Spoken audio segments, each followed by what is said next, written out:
Hi guys! So ito na naman tayo. Tuturuan ko kayo kung paano mag-download sa YouTube diretso sa gallery. Search nyo una yung yt1s.com. Yan. Search nyo yung yt1s.com, tapos makikita nyo dyan yung nakalagay na YouTube downloader. So, yung nakalagay dyan sa YouTube to MP3 sa music yan, tsaka YouTube to MP4 sa video yan. Sa MP3 muna tayo magda-download sa music. So, ang gawin natin, punta tayo sa YouTube, tapos maghanap tayo ng music. Yan. Yan. Yan guys. So, copy natin yung link nyan. Share, tapos copy link.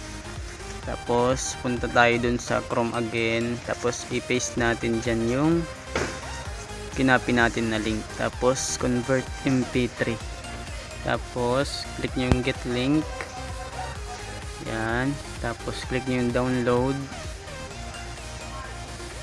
Download na kasi siya kaya download natin ulit. Yan, download again. Yan guys, so mabilis lang mag-download yan. Yan o, download agad, mabilis na mabilis. So titignan natin yung yan, tatry natin yan, gumana.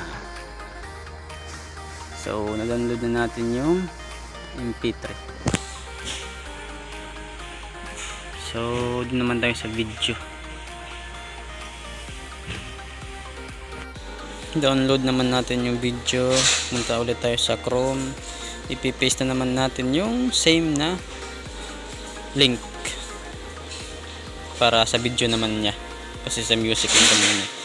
Click natin yung get link, tapos click natin yung download. Yung downloading na.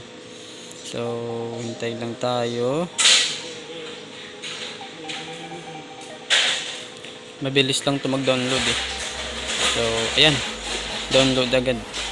Yun lang kabilis mag-download ang YT1S guys. Yan, tingnan natin kung na-download. Yan, na-download na nga natin. At na-download na nga natin yung video. So guys, yan lang ang gagawin nyo para makapag-download ng video sa YouTube o sa music diretso sa gallery nyo. Yan lang guys. So titignan natin sa gallery kung nandun nga yung video.